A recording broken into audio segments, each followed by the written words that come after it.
Okay, hi. Today I want to talk about how a book lives in your memory. The reason I want to do this video is because I'm currently doing a project in April where I'm reading only books that I think I'll love, or mostly books I think I'll love. And I keep, through this experiment, questioning what makes me love a book. And is it like the reading experience? I really enjoyed the reading experience. Do I think that there is like a particular thing that's well done within the text? Is it like an emotional response? And then I'm like, and does that change over time? So this could be really for any media, but I read books. This is a booktube channel, so we're talking about books for this. But I would be really interested to hear, once I kind of go through this, like how other people feel about this, because I'm curious about how your brain works. I grabbed some examples of books. I feel like they fell into a few categories. They are books that I loved in the moment and then continued loving after the moment. There are books that I loved in the moment that are like kind of lost to memory. And then there are books that I liked in the moment and have grown in my estimation over time. I kind of want to start with the first category of books that I loved in the moment and continue to love, like would keep recommending, that type of thing. And the first one is Song of Achilles. And there's a few reasons I think it fits in this category. Number one, it made me cry. Number two, I remember the atmosphere of reading this. And then I think the third part, which I want to say plays a bigger role than I would want it to, is that this book still gets talked about. It's lauded. People are still falling in love with it. Like, it's still a hyped book. So that might explain why I still love it. Emotional impact, atmosphere, hype. Song of Achilles is truly, in how I perceive my reading experience of that, in where it sits in my memory, one of my favorite books of all time. So that one is hard to compare to because I absolutely loved and was devastated by that book. Another book that really lives in my memory is Piranesi. I read this maybe a year and a half ago, and this was so atmospheric. It didn't make me feel, but it's not just like I remember loving this book. Like, I can envision the scenery. Like, I can still see this place that Susanna Clarke invited me to. Again, hype, right? This won the Women's Prize. Did Song of Achilles also win the Women's Prize? I think it might have. Anyway, hype, atmosphere. I didn't get emotional impact from this. In fact, there is the ending, which I found to be the weakest part of this novel, but in my remembrance of the reading experience, that doesn't even matter, right? Like, if I reread this book, I might go, oh yeah, I didn't like that part. How could I forget? And then it falls in my reading estimation of like what I love. This pedestal I've sat it upon might get lowered. Which is also, I don't know for other people, that's also why I get really nervous about rereads. Because I will have an example, Cloud Atlas, I loved the first time I read it. I wasn't moved by characters or plot, but I was moved by the reading experience. And then it made me want to read David Mitchell's entire backlist, which I've had less positive experiences with overall. But I went back and I reread this, and I liked it less. And that was so tragic for me.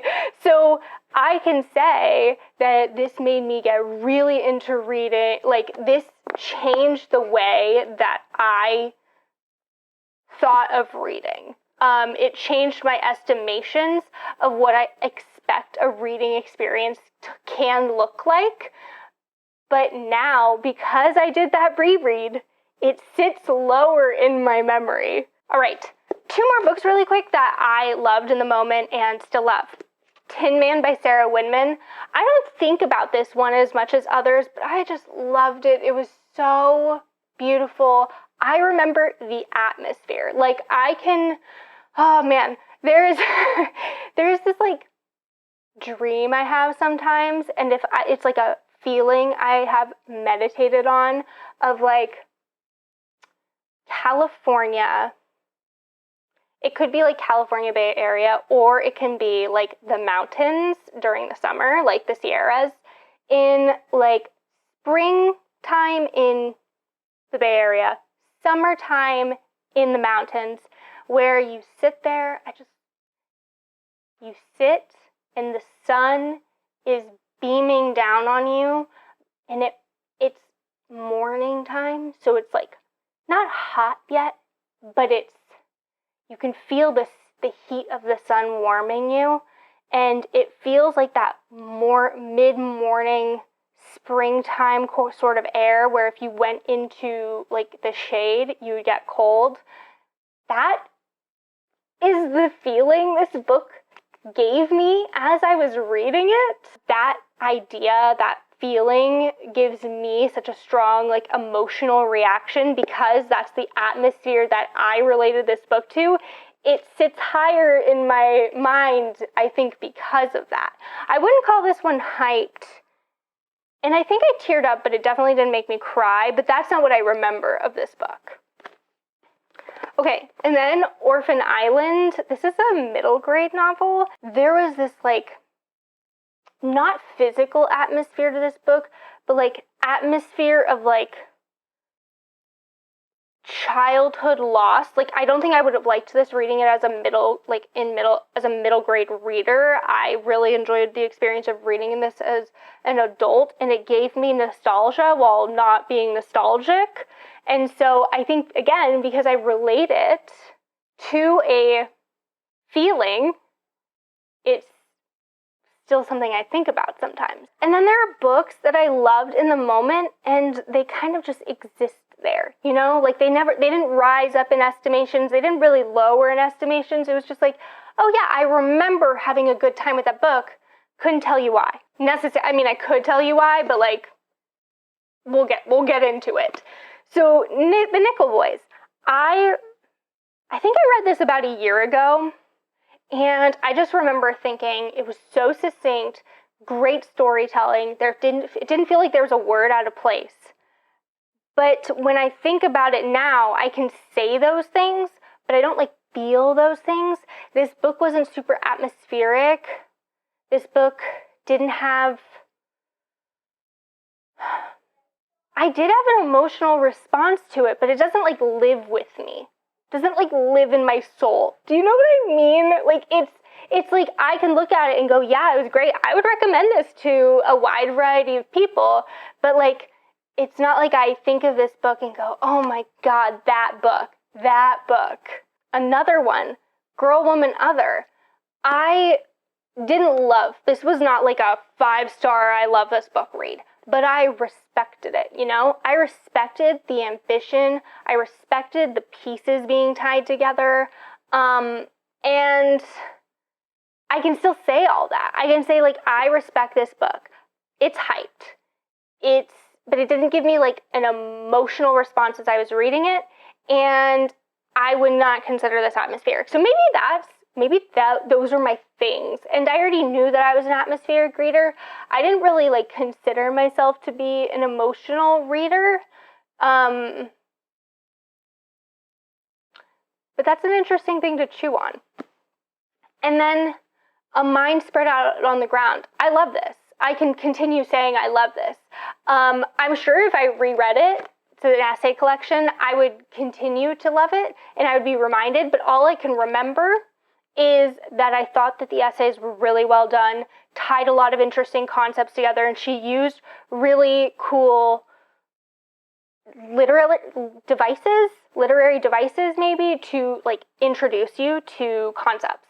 I could say all this, but I can't remember it. That might be because this is an essay collection and it's hard to remember specific essays, but contrastly, this just made me think of something.